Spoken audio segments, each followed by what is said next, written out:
Thank you everybody for joining us today. My name is Stephen Gray and I will be your moderator for what promises to be an interesting Department for International Trade and UK-Ghana Chamber of Commerce webinar on navigating Ghana's infrastructure landscape.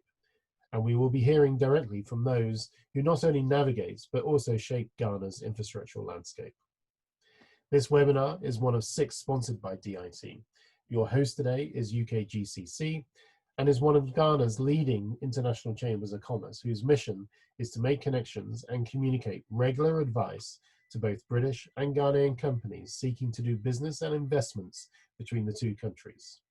Today, we are broadcasting live on Facebook, and you will be able to follow UKGCC on the social media platforms noted on the slide. We will be taking questions in the chat box today, so please enter your questions there, and we will seek to respond to them in the Q&A session later, failing which we will follow up with you after the webinar.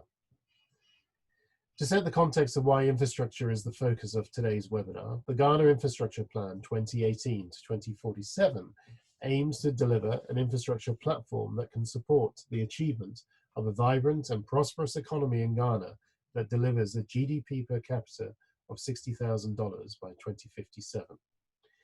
To achieve this, Ghana is seeking to raise finance from both the public and private sector, totaling $1.1 trillion by 2047, through the creation of an environment that encourages long-term predictable relations with investors in the private sector and those in the public sector. To hand you over to our first speaker, I would like to introduce you to Lindsey Gilbert-Crouch, Country Director for the Department of International Trade in Ghana, and Sector Director for the Green Economy in DIT Africa. Many thanks, Steve. So today we're going to be hearing from some highly esteemed speakers about the Ghana Infrastructure Plan, what opportunities there might be for companies to play a role in delivering it.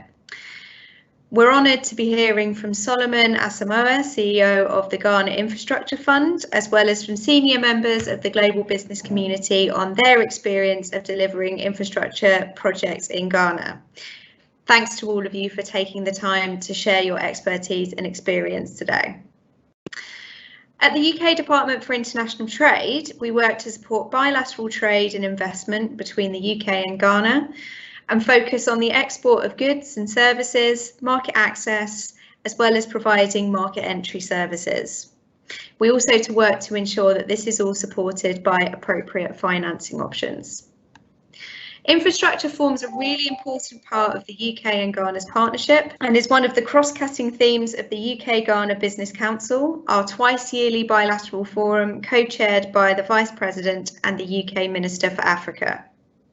We think that the UK private sector has a really important role to play in delivering on Ghana's ambitious infrastructure agenda, and supported crucially by a strong UK offer, including UK export finance and various funding options. As we head towards COP26 next year and focus increasingly on our joint climate agenda to facilitate a green and resilient recovery from COVID-19, we will also be looking increasingly to support UK companies that can deliver on climate resilient and carbon reducing infrastructure solutions. Thanks to the team at the UK-Ghana Chamber of Commerce for organising the session today. Thank you to our panellists and our moderator for facilitating what I'm sure will be a lively conversation. And thanks to all of you for making time to join us. Lindsey, thank you very much. And without further ado, may I introduce you all to Her Majesty's Trade Commissioner for Africa, Emma Wade-Smith. Over to you, Emma.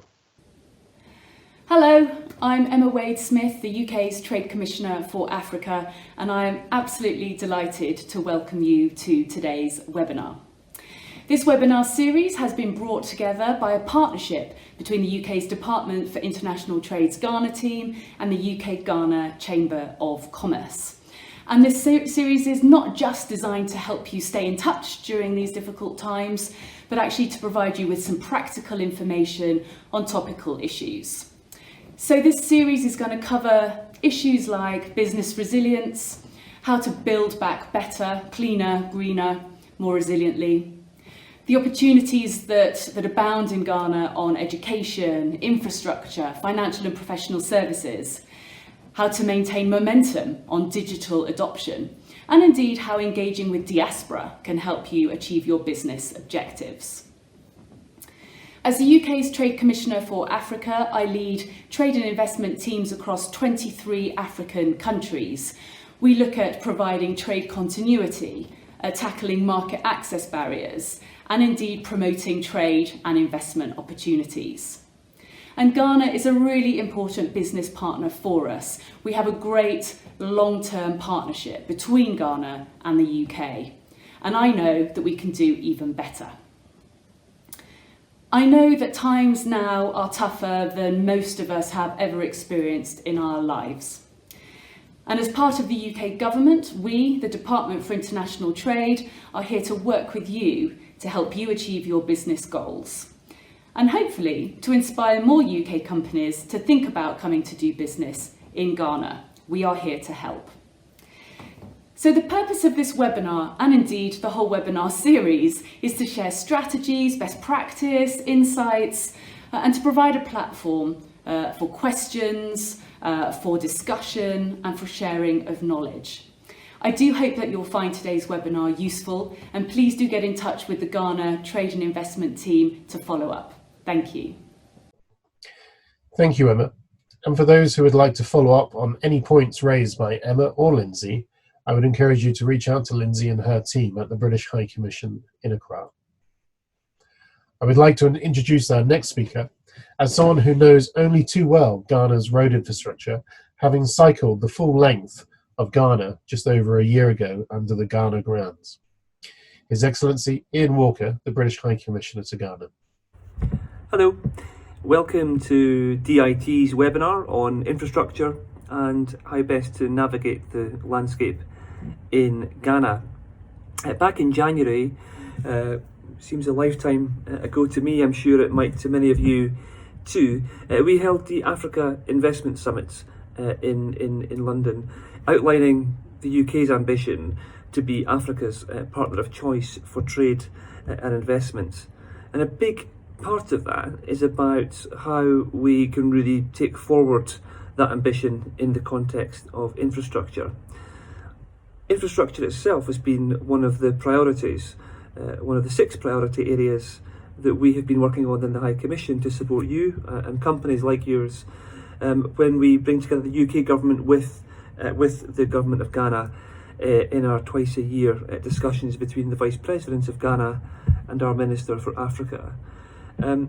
It's been good to see actually some real progress, I think, in this domain in the last few years. Much of it, at least in part, but much of it driven by or contributed to by those of you in this room working with UK government entities such as UK Export Finance. And it's been really kind of assuring in many ways to see Contracta, for example, modernising Kumasi airports and Kumasi markets, work being done increasingly now up in Tamale airport as well.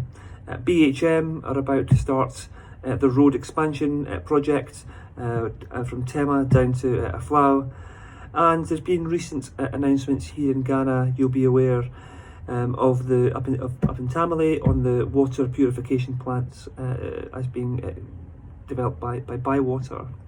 I pick out those examples, but there are others, and it's to kind of say that I think that, you know, as we look forward and as we look at what Ghana's requirements are going forward, as we look at the UK's role in the world, as we look at the UK's industrialised kind of base and opportunities, the UK and Ghana are natural partners, but our biggest challenge, I think, remains complacency.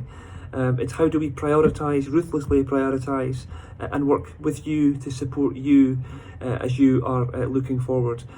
Let me close. You have my esteemed colleagues, Steve Gray, Joba, the UK Ghana Chambers lead, Lindsey Gilbert-Crouch from DIT with you today. Please take it as a given, for those of you that I've not met, that supporting your work is a genuine priority of ours at the mission. We've tried to design our priorities in that kind of way. And it feels to me as Ghana, as the UK responds to the challenges of COVID, and we look about building back stronger, the importance of these economic ties is greater than ever. The importance of getting the right environment to make that possible is more important than ever. And I'm delighted that there's such a range of experts on this webinar today to share that with you, and from us to hear your thoughts and your feedback too, to ensure that as we shape our own priorities, we're doing that in conjunction, in parallel, and strongly influenced by you. Thank you very much.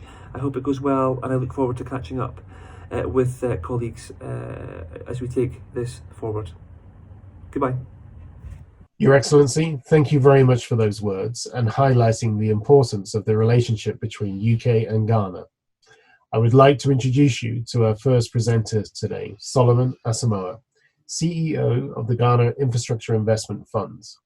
Solomon is very much at the forefront of shaping Ghana's infrastructure landscape through the work he and his team do at GIF.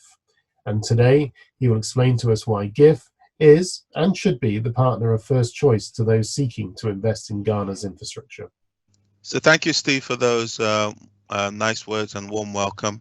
Thank you, everybody, and thank you, Steve, and the UK for inviting me to speak at this very important seminar.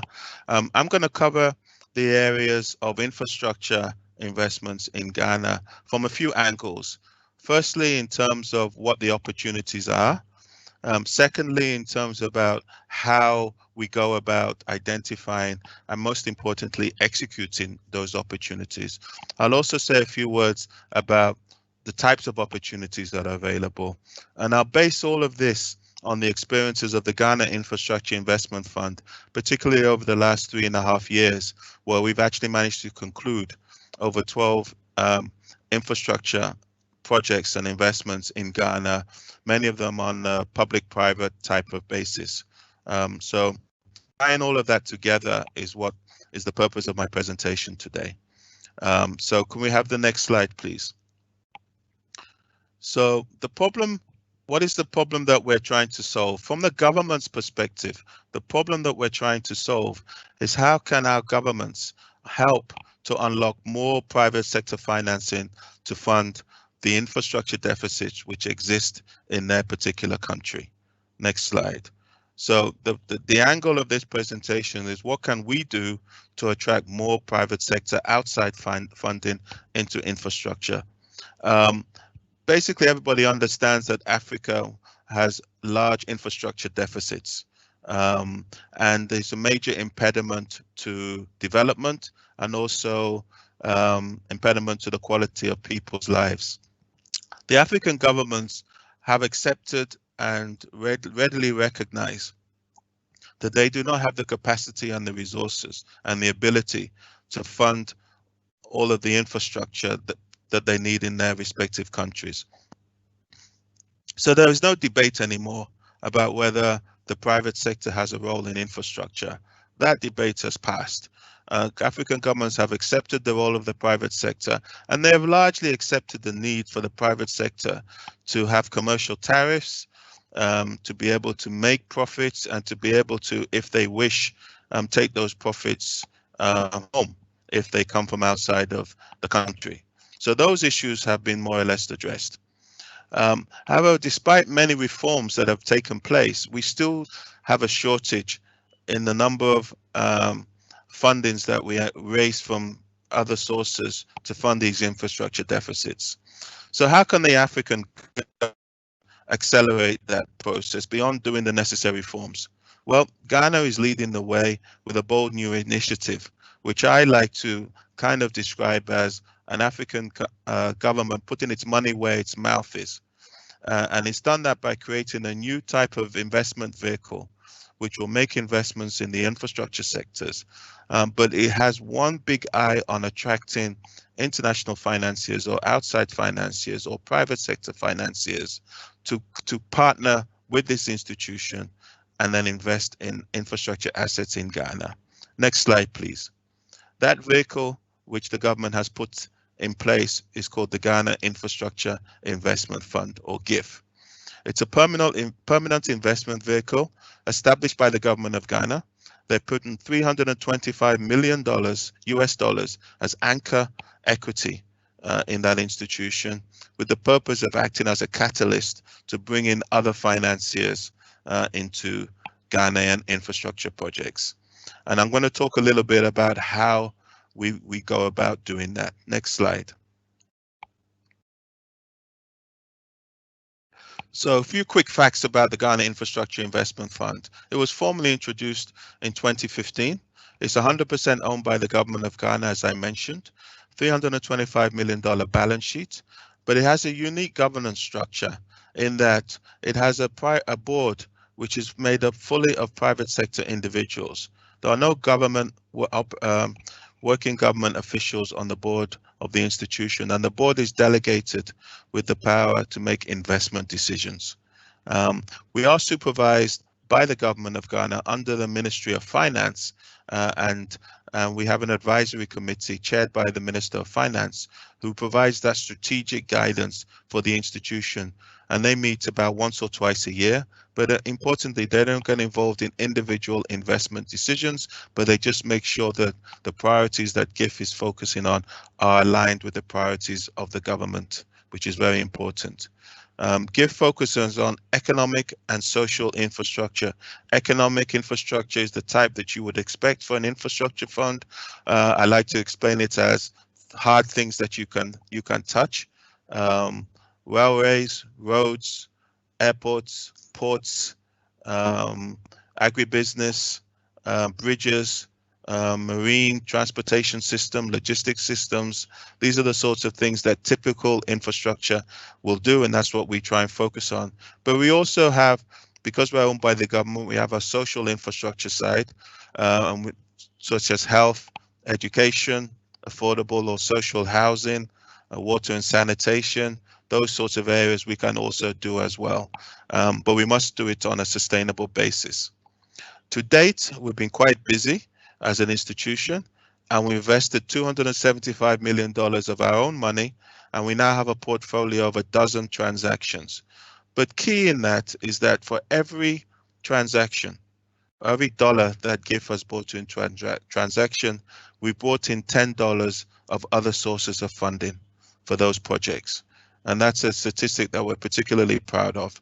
And it shows a couple of things. It shows that, A, you can structure quality infrastructure transactions which do attract funding from the private sector. And secondly, it is possible to attract particularly overseas international private financing into infrastructure projects in an African country. Next slide, please. It's very important that everybody knows that the Ghana Infrastructure Investment Fund focuses eventually on helping Ghana attain the Sustainable Development Goals. We have a development mandate, we have an impact mandate for the Ghanaian people, and we're trying to do investments that take into very high consideration of environmental and social and climate issues, and we want to make sure that we improve the quality of the Ghanaian citizens' lives. So that's what we think about when we do all of our infrastructure investments. Next slide.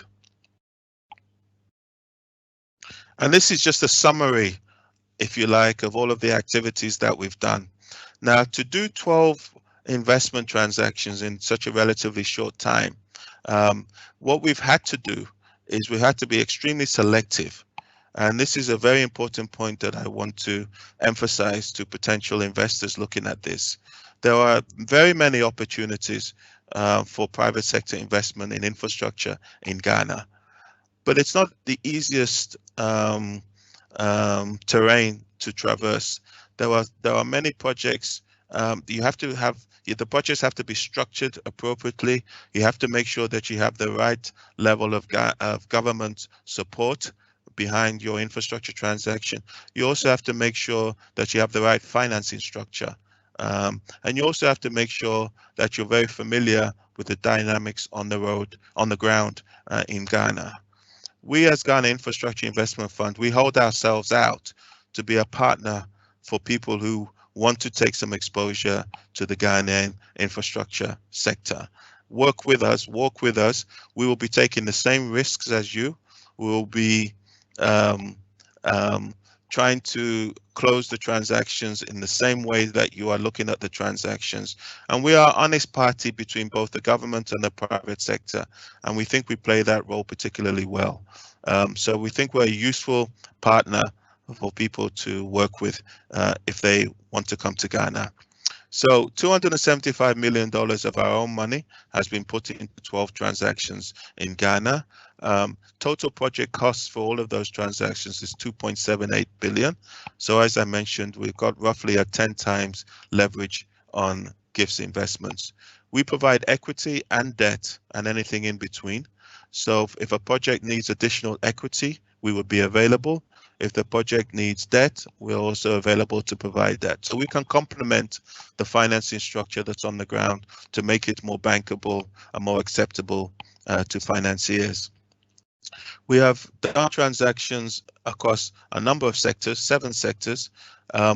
If you look on the left side of the screen of our projects, 4 of them are still being developed. We're still structuring and putting them together. 5 of them are actually in construction. So they're being built, as we say, at the moment, with jobs being created and economic activity happening. And 3 are already operational and producing cash flows. So we've got a nice balanced portfolio. As I said, a mixture of equity and debt. So what exactly have we done? So in the power sector, I'll just run through a few of the transactions, not all of them, but just a few of them to give you a flavor. In the power sector, we have been working on 2 IPPs, and we chose them as carefully. One, when it completes, it will be the largest power IPP project in Ghana's history, and it will also have the lowest tariff. So it'll be the cheapest source of power for the country. The other power project that we're working on will be looking to use flared gas from the oil fields as a fuel source and convert it into electricity. So it will have major positive environmental impacts in the country.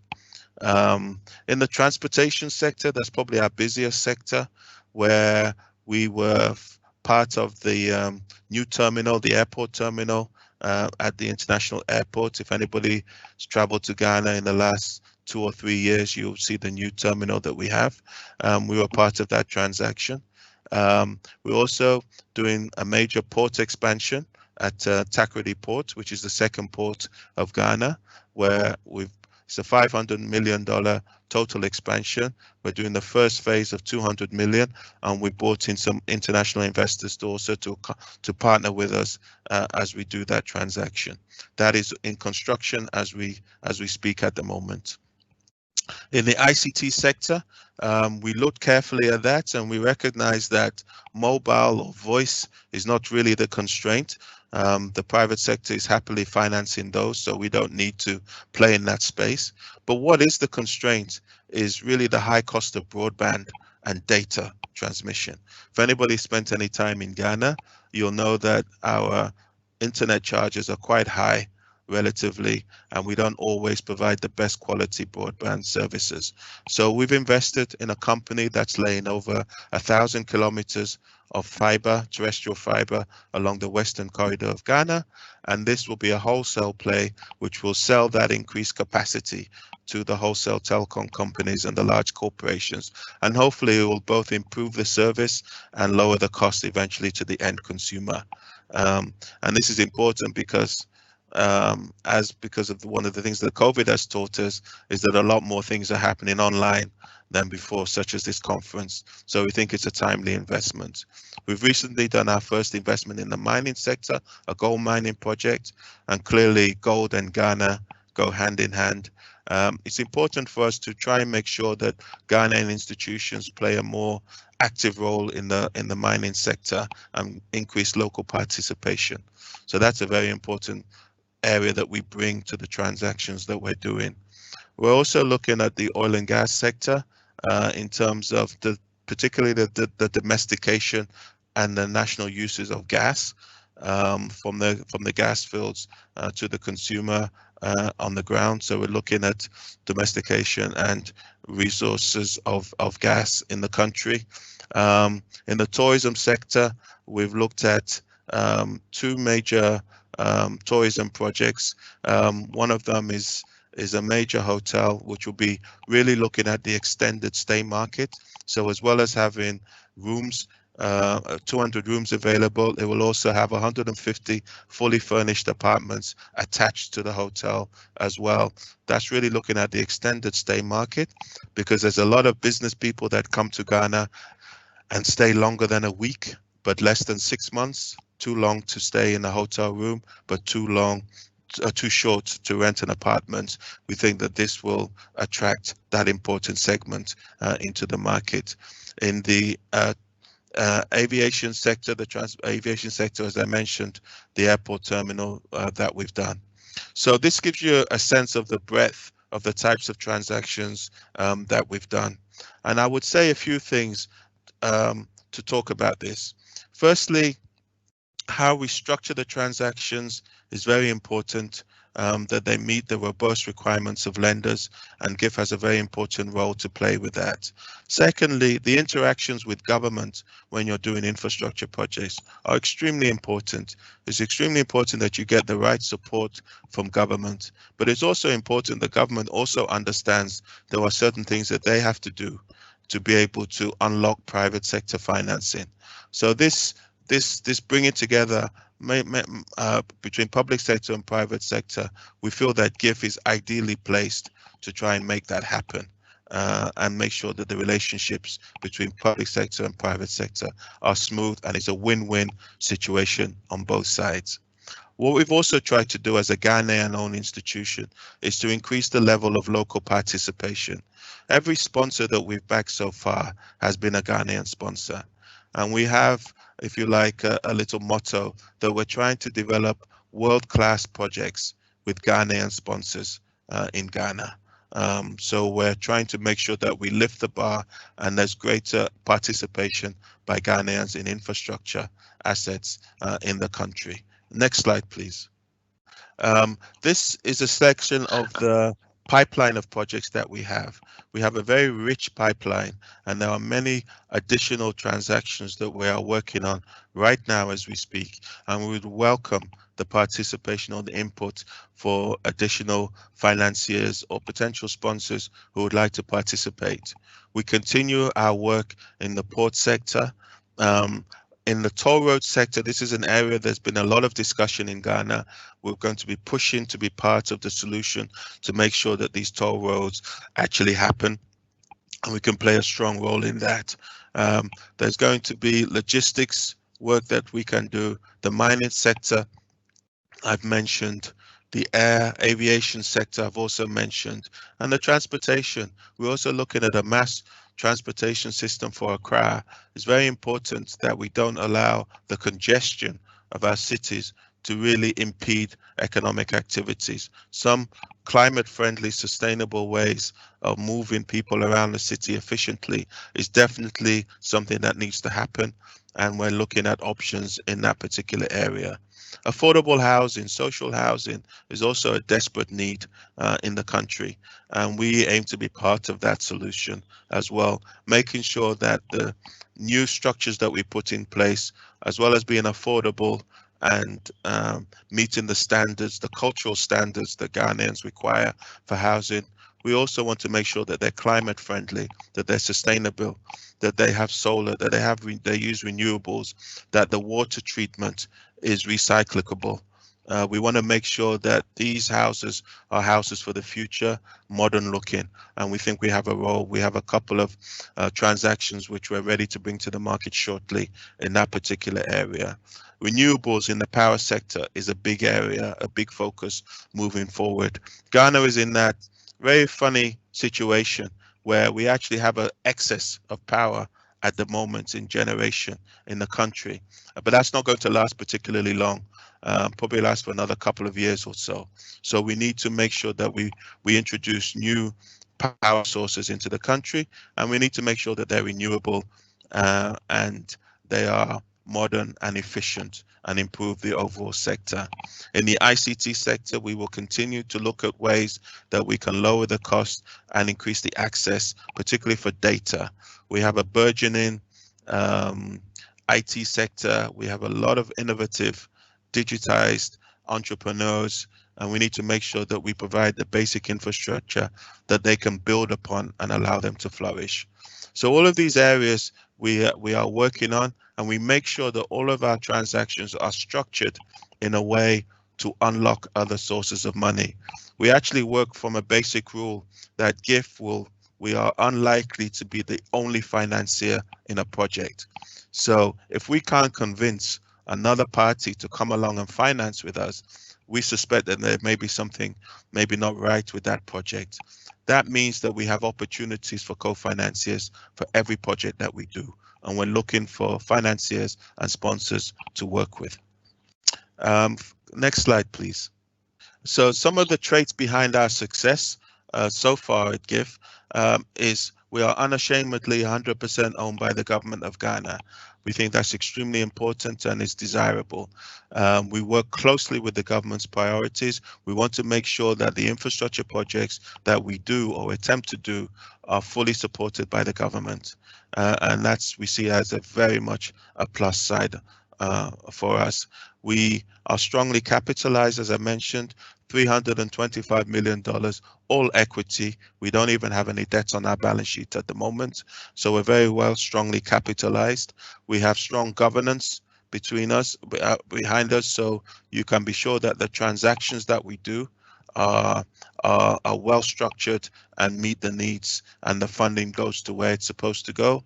We put a lot of emphasis on risk management, making sure that we structure our transactions so that they can attract international financiers, and financiers can be comfortable that if GIF is doing a project, it has been well due diligenced and thoroughly looked at. We have a strong management team. We're a technical institution. We have people with technical skills, strong record of doing investments across Africa. And we think that's very important, again, to give comfort to both the government and to the private sector investors. And then finally, we have a mandate which aligns with all of the DFIs. And DFIs, the development finance institutions, have a very important role to play in infrastructure projects, because infrastructure projects require long-term funding, 10, 12, 15-year funding, and they're only really available from the DFIs. So working with DFIs is something that we do very closely and very well, and that's another thing that gives comfort to potential investors in our projects.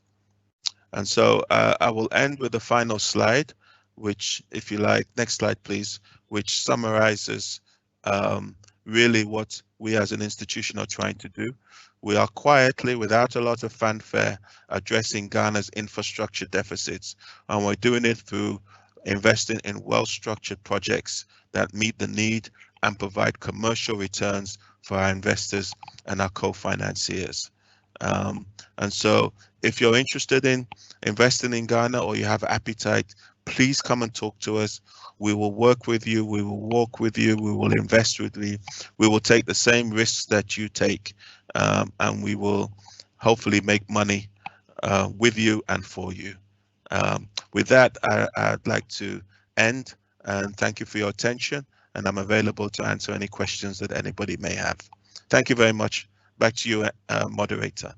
Solomon, thank you very much for that very insightful presentation. I'd like to hand you over to Fabio Camara, the CEO of Contracta, a construction company, who have been particularly active in the Ghanaian markets and been very successful in seeking support from UK Export Finance in recent years, particularly with their projects in Kumasi. Over to you, Fabio.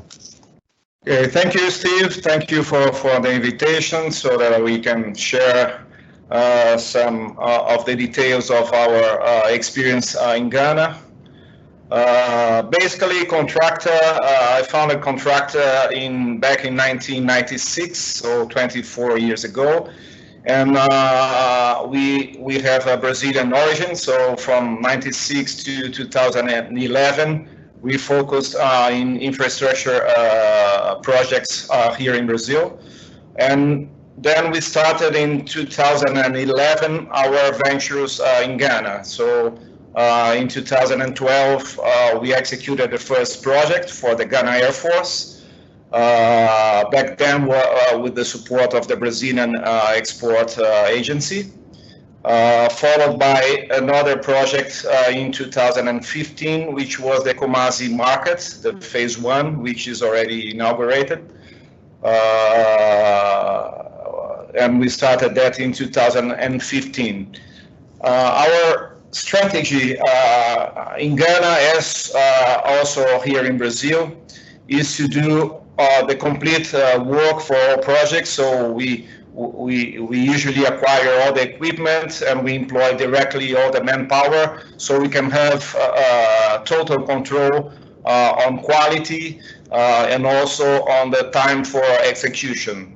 So the same strategy we started in Ghana. So today we have more than 260 heavy machinery in Ghana. We have a concrete bashing plant. We have workshops for all the equipment. We have a precast factory. So we do all the works ourselves so that we can control quality and the deadlines with all our clients. And that for sure has been one of the key aspects for our success in Ghana, to deliver on time and with quality. We started our UK venture back in 2016. We established our subsidiary in London in 2016.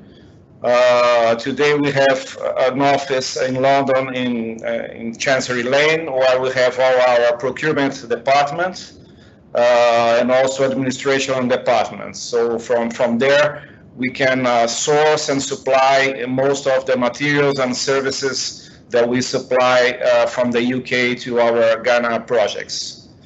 So currently we have several projects under execution in Ghana. The first one, with the support of UKF, was the second phase of the Kumasi airport. So we started that back in 2018.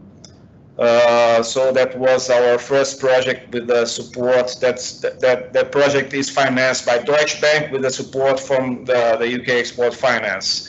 And the support from UKF was crucial so that we could actually start the project. So that was 2018. So from there, that project is under execution today. So it's very well advanced. We have almost 80% already executed on that project. And 1 year after, we started also the third phase of the Kumasi airport, also with the support from UKF. So they are being executed together, the second and the third phase. And we are planning to conclude all the works in the first semester of 2021. So that's going as scheduled. Also, we signed last year the contract for the execution of the CAT maternity, also in Kumasi, and also with the support of the UK Export Finance. Adding another project to our list of projects sourced from the UK. Also, Contracta UK is currently executing another project for pavement of roads in Kumasi. So it's 100 kilometers of roads that we are upgrading in the Kumasi. That's another project. It's a 55 million euro project, also executed by Contracta UK. So that's a very important achievement, because we are reaching this year only 4 years of our operation from the UK, and currently we have already 5 projects under execution with Contracta UK, totaling more than €500 million in projects. So that's been very successful, thanks to our strategy of allocating all the equipment and the personnel to execute ourselves. So we have, even on these very challenging times with the COVID situation, we have been able to continue all the work. So we didn't stop from the beginning in March until now. We were able to keep all the projects on track, so we haven't stopped any of the projects. And our procurement team in the UK has been able to source and to a lot of materials from the UK. Currently, we have more than 100 suppliers that we identified in UK. And we are exporting the majority of the materials for all these projects from the UK. So we are almost reaching about at least 50% of the total project amounts on UK supplies of materials and services. And what is interesting is that most of our suppliers are small and medium companies in the UK. Some of them didn't have any export experience in the past, and that is what makes this whole structure very interesting, because we actually are here on the ground with more than 1,000 employees in Ghana, and with all the equipment and the expertise to execute the projects in Ghana. And our suppliers in the UK, they don't need any export experience, because we acquire most of the materials in the UK. We do all the logistics, we do all the consolidation of the containers. So they just deliver to us in the UK, and we take care of all the export process. So it's very interesting to be able to engage small and medium companies in the UK and make them to export without any previous experience to these large scale projects in Ghana. So out of these 560 million euros in projects that we are executing, for sure more than 200 to almost 250 million euros we will export in the next couple of years from the UK to Ghana. So that is something very good to be that we could achieve, and demonstrates the success of the UKF support for these projects generating all this export.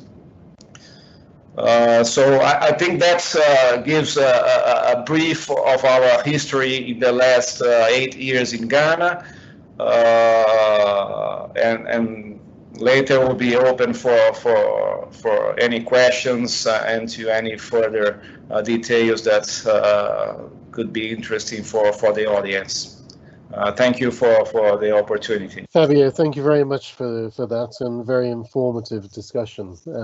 Thank you. Moving on now, the government of Ghana have multiple procurement routes in order to secure projects, from unsolicited proposals, sole source, limited tender, and open bidding. But across all of those, the government must ensure that they deliver value for money. And today I'm delighted that we have Gilbert-Crouch from Crown Agents to discuss this further. Gerard, over to you. Thank you very much, Steve. Thanks for the opportunity once again. So as you said, my name is Gilbert-Crouch. I have been with Crown Agents for the last 4 years. And in the last 4 years, I have seen some very interesting, I've had some very interesting experiences when it comes to procurement of infrastructure in Ghana and issues around the entire value for money process, which today I'm very happy to share with you. Over the last 20 years, Crown Agents has been government agents for value for money. And basically, if you look at the trend, it looks like successive governments really procure about 90 to 95% of all this infrastructure via the sole source route, because obviously there's so much strain and stress on internally generated funds, and therefore it relies on externals who have the ability to deliver construction and who also come with the funding to deliver some of these for them. In the 20 years, we've done well over 200 projects for government, and the value of these perhaps somewhere around anywhere between 4 to 5 billion, and currently we have managed to save government anywhere in the region of 10 to 15% of this amount in question. Now, Steve did mention indeed that it's quite a complicated process. In fact, ahead of this webinar, I took it upon myself to try and find out if there was any laid down process which I could share with you, and I received firm confirmation that there isn't, which means that you will inevitably struggle to walk your way through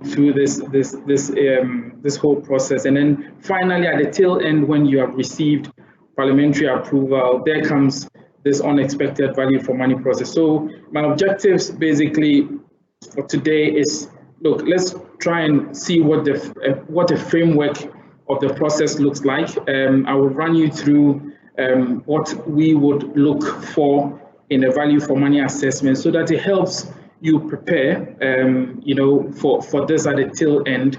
And then finally, I would take you through some document checklists that we may require if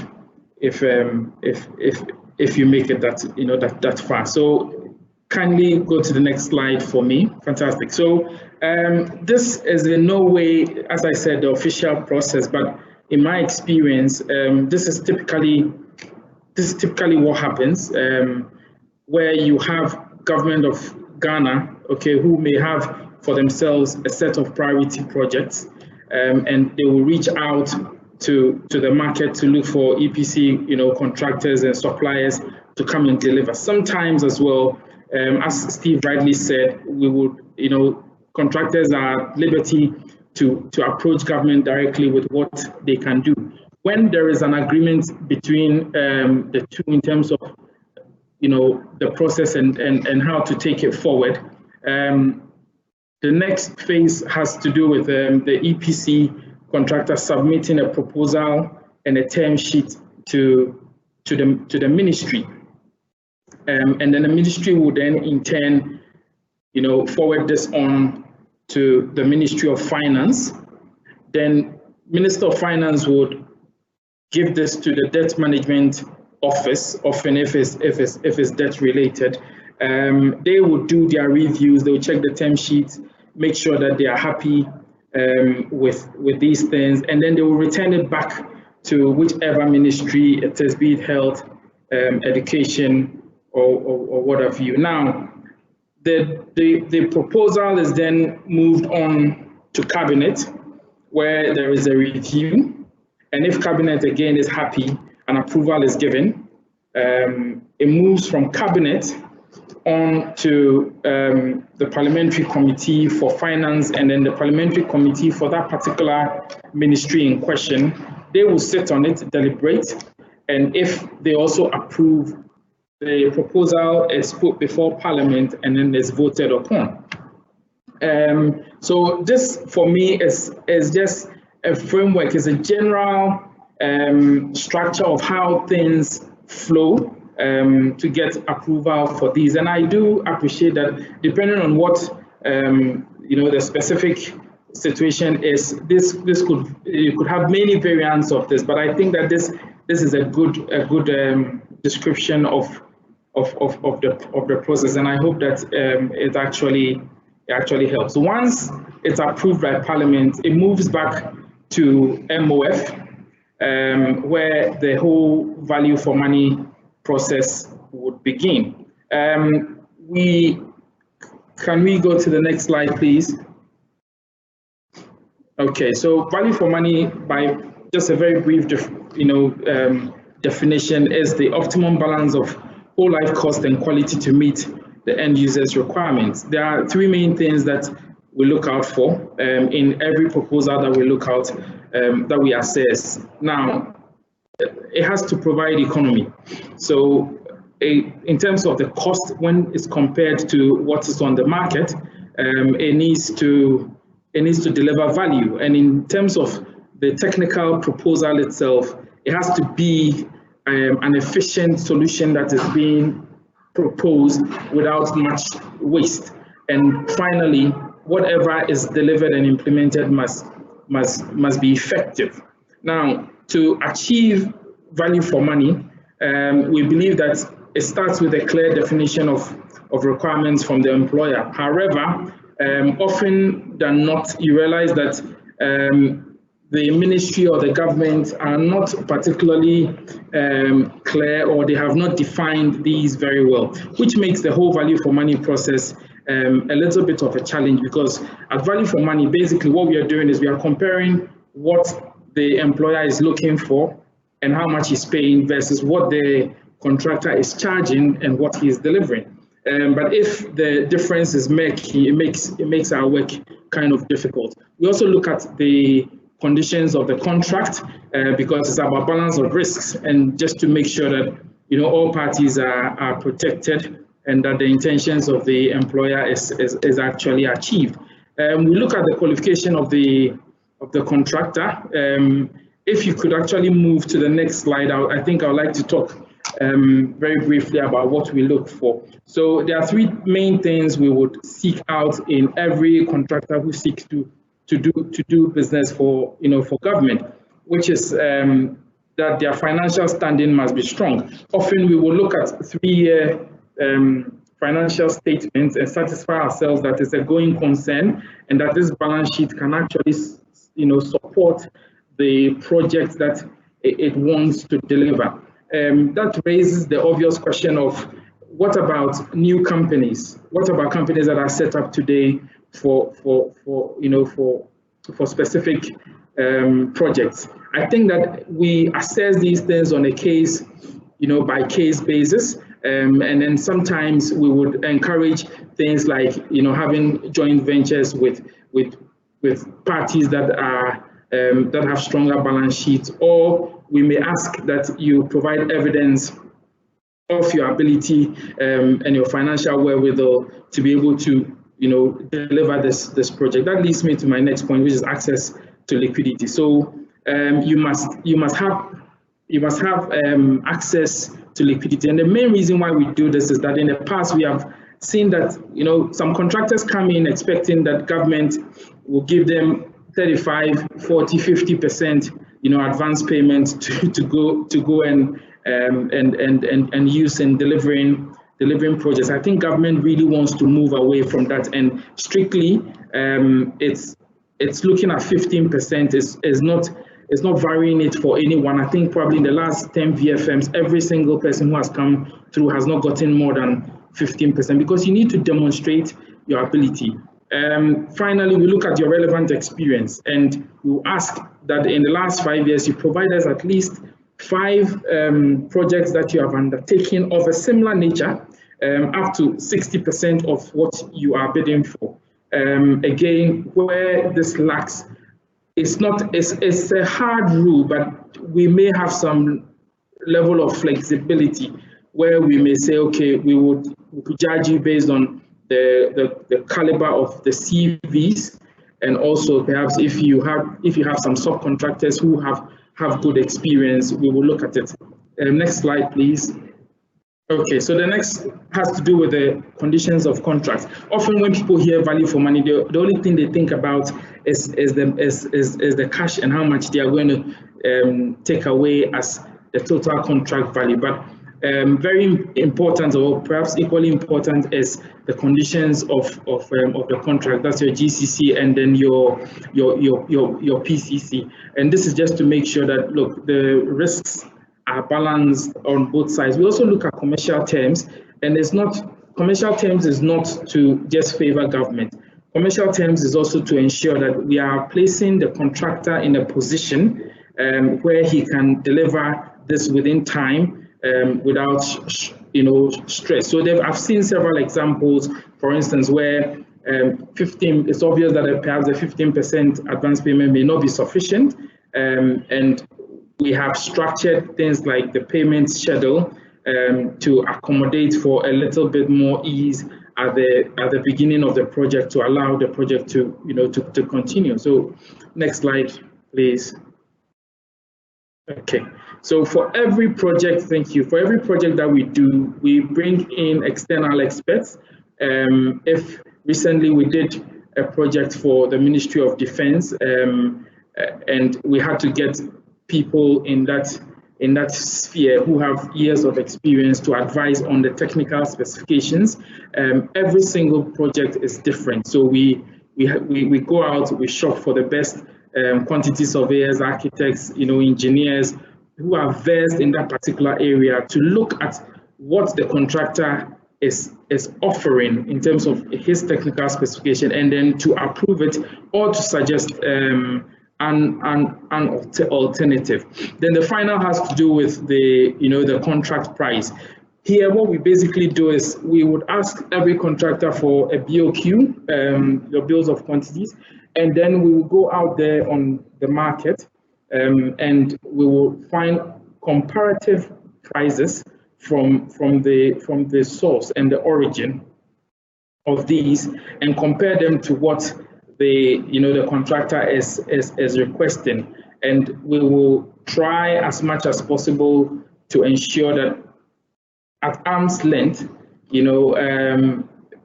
what the price that is being offered is what you will find on the fair market, and this is where the negotiations often really gets heated. Next slide, please. So being conscious of time, I want to very quickly run through with you what happens at our end once we receive the documents. So the first step is that documents are prepared from the ministry, and then it's sent to MOF, and then MOF sends it on to, so that's step 3, to Crown agents, where we have a document checklist. So we will compare the checklist that we have versus what we have received, and then if there are some residual, we'll ask for them. Then we move on to do what we call the initial meeting, inception meeting, where we will sit with all parties and then trash out whatever issues we think may either delay or stop us from doing the assessment. We will then go out, get quantity surveyors, get experts, both in-house and external, and subject the contract and everything that has been brought to us to very deep scrutiny. It takes about between 8 to 10 weeks once we have everything that we need to deliver a report. Once we have delivered the report, Government of Ghana team will sit. So Government of Ghana team comprises Crown agents, MOF, and then whichever ministry is involved. Then we'll sit, look at the report, and then plan for the negotiations. And the very final step is where we invite the contractor, to go through what recommendations we have put forward, in our VFM. Then we issue the VFM letter, and I think that you can then proceed to draw down. Now, you can make the process easier if you know what to expect, and I think that there have been some unfortunate incidents in the past where some VFMs have taken over a year due to the lack of documents instead of the normal 8 weeks that we expect. So I know I've really rushed through a lot of things, but I'm being conscious of time. I'm hoping that everyone has picked a few points along the line. And I would say that, look, if you have further questions, my email is here. So it's gerardquote@crownagents.co.uk. gerard.quote@crownagents.co.uk, and the telephone number is also here. If you need further clarity beyond this, I'm more than willing to assist. I think it's about transparency, and it's about making this process as painless as possible. So, Stephen, I think at this point I will hand over to you and for any questions that you may have. Thank you very much. Gerard, thank you very much, and a very informative presentation that demonstrates that the work that you do ensures that not only is there a fair risk-reward profile that delivers value for the government of Ghana, but also ensures the sustainability of the relationship between contractors and the government of Ghana moving forward. Ladies and gentlemen, that's the end of our presentations from the three speakers. And so it's now our turn to hear your voices through the questions and comments that you have posted during the course of this presentation. And we'll go straight to the live questions and answer session. Hi everyone, I'm just speaking to Steve. This is Lindsey again here from the Department for International Trade. Unfortunately, Steve is having IT issues right now, so I'm going to ask the first question. So I think this is probably a question for Solomon. Kumasi is identified for infrastructure investment for rail, road and air. Why has Kumasi been identified as a point for this investment? Okay, I think that's probably a question for Fabio. I think they're referring to the investments that he mentioned in his presentation that he's working on at the airport and the markets. But generally, Kumasi is a very good investment destination in Ghana. It's the second largest city, and in many respects is a center of market activity of Ghana. So, the general answer, it's a good investment destination, but I suspect the question was targeted at the specifics that Fabio mentioned. If you want to talk about how you got involved in the specific Kumasi transactions that you mentioned, then that's what the speaker is referring to. Okay, thank you, Solomon.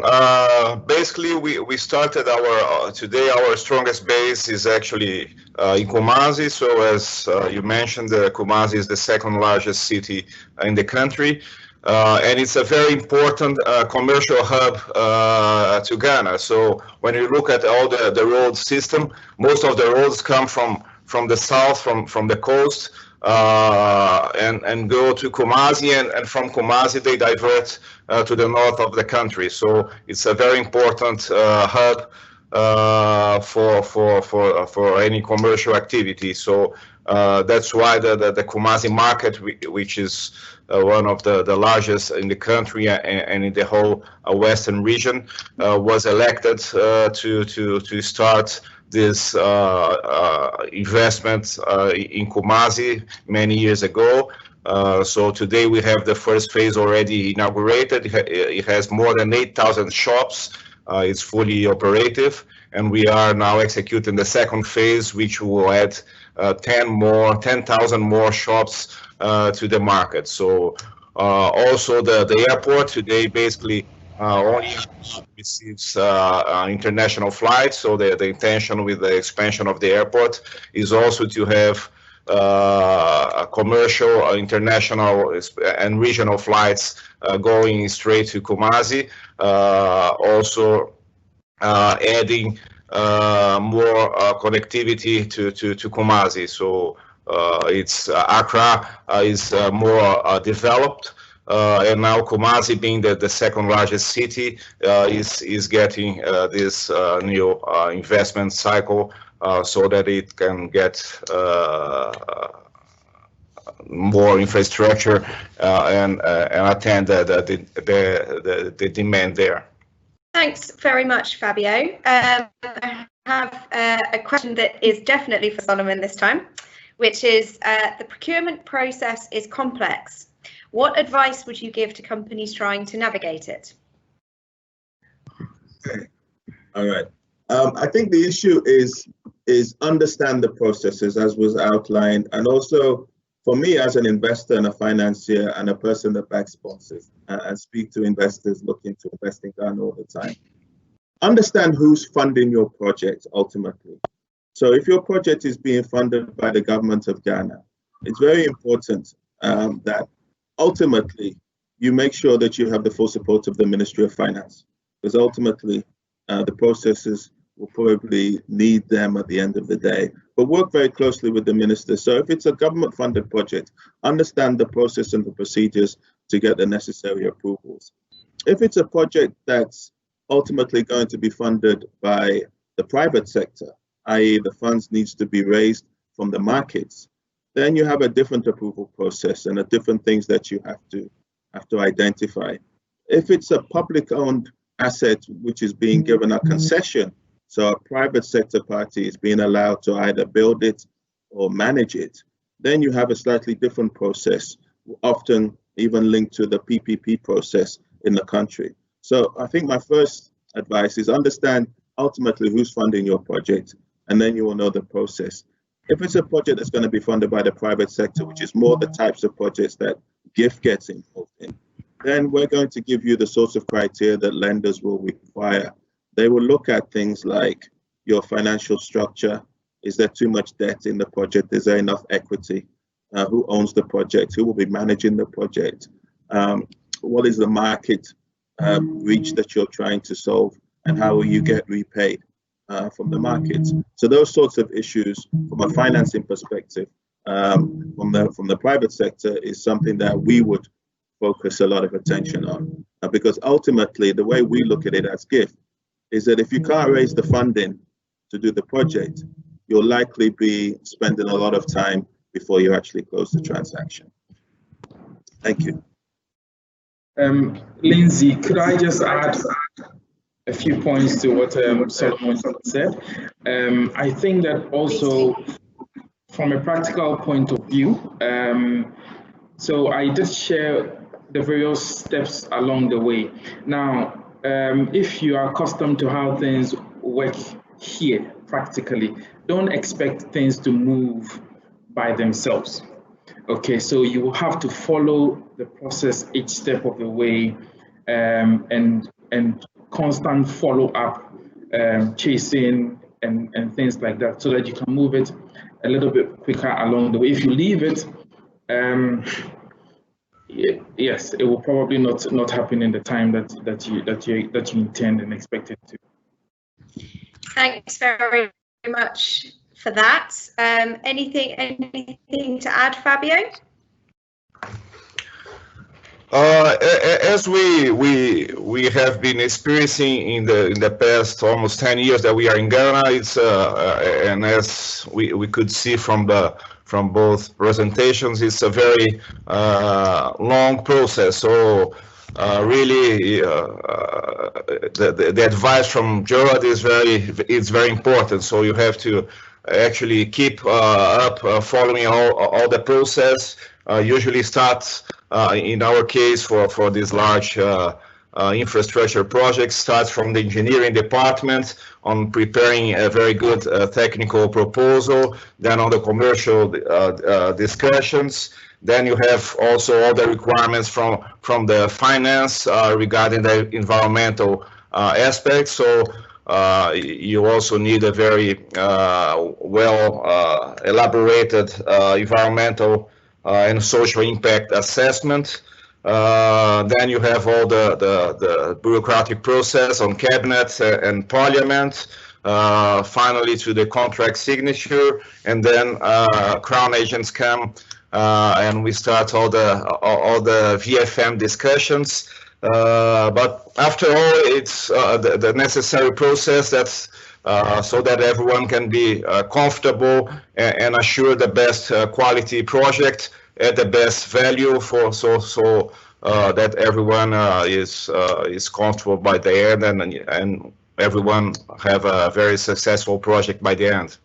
Thanks very much for that, everyone. A very important question for companies bidding for projects in Ghana. So I have another question for Fabio here, which is, how do UK companies become part of the supply chain? Okay, thank you. So we have our main procurement department based in London. We also have a procurement department based in Accra. So all the local suppliers may contact our department directly in Accra, but and all the UK suppliers may get in touch with our procurement department in London. We have 2 emails that anyone in the UK may reach our procurement department in Ghana. We can, I just put on the chat here, I'll put here the emails, but one of them is ghanaprojects@contracta.com.br, and the other email is contractauk@contracta.com.br. So any of these 2 emails will divert the communications to our procurement department in the UK, and then the necessary processes to present your line of supply so that we can elect for our projects can be discussed directly with our department there. Thank you, Fabio.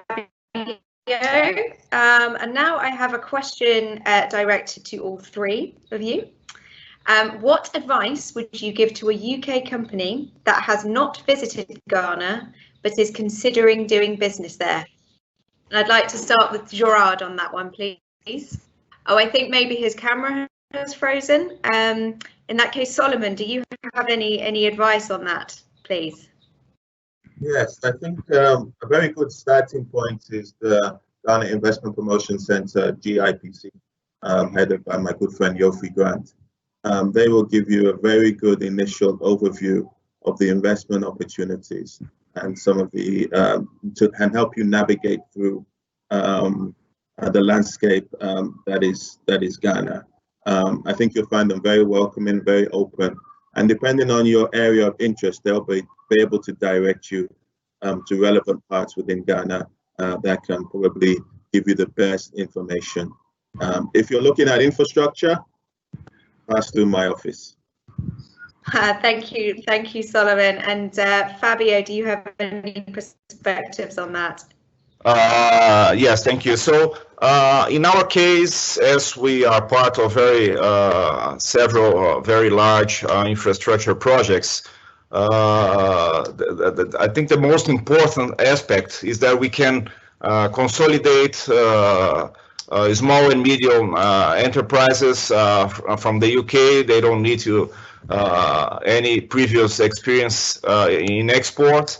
So if any of these possible suppliers reach us in our London procurement department, we can select any type of supplies of materials and services for our projects, and we take care of all the export processes, all the logistics. So it's a very easy process that we are able to engage a lot of suppliers for these projects in the next couple of years. We are estimating to export more than 2,000 containers of materials from the UK to Ghana. So any supplier in the UK may reach our procurement department, and then we basically take care of all the logistics, and we act as a export hub from the UK for all these large-scale projects in Ghana. Thank you, Fabio, and thanks again, Solomon. And also just a quick reminder that companies wishing to do business in Ghana, please do feel free to reach out to the DIT Ghana team. We will provide an email address afterwards, but just to tell you briefly now, it's dit@fco.gov.uk, and we are always on hand to assist with UK companies wanting to enter the market. I'm just seeing, is Gerard back online? Doesn't look like he is. Okay. There have been a few questions in the sidebar around value for money. Sometimes a controversial topic for companies doing, or the process is sometimes a bit of a sticking point for UK companies doing deals in Ghana.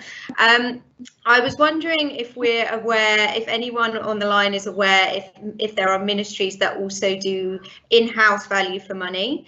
I'm sorry. Let me start that question again. We understand that some ministries are also doing in-house value for money. Do we see that continuing, or is it likely that this will be outsourced? I'd like to pose that question to Solomon to start off with, please. Okay. I think Gerard got off the video right at the right time. I think the issue of value for money is very important in Ghana. It's a topic of a lot of conversation. And rightly so, because ultimately it's the Ghanaian people that are paying for these projects. And so it's very important that they are done in the most efficient and the best way possible so they can get the maximum benefit. And the system has been abused in the past, let's be honest now. And some projects have been done, which haven't been the best value for money for the country. So it's very important that the processes are followed, and there are very clear official guidelines and processes, which I think Gerard outlined quite a few of them. I think the key point is there is a mechanism for unsolicited bids, and there is a method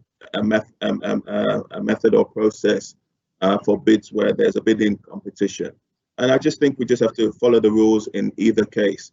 I personally believe that there is a place for unsolicited bids, because you do want to encourage innovation. You do want to encourage people seeing an opportunity and trying to take advantage of it, trying to structure it in the best possible way.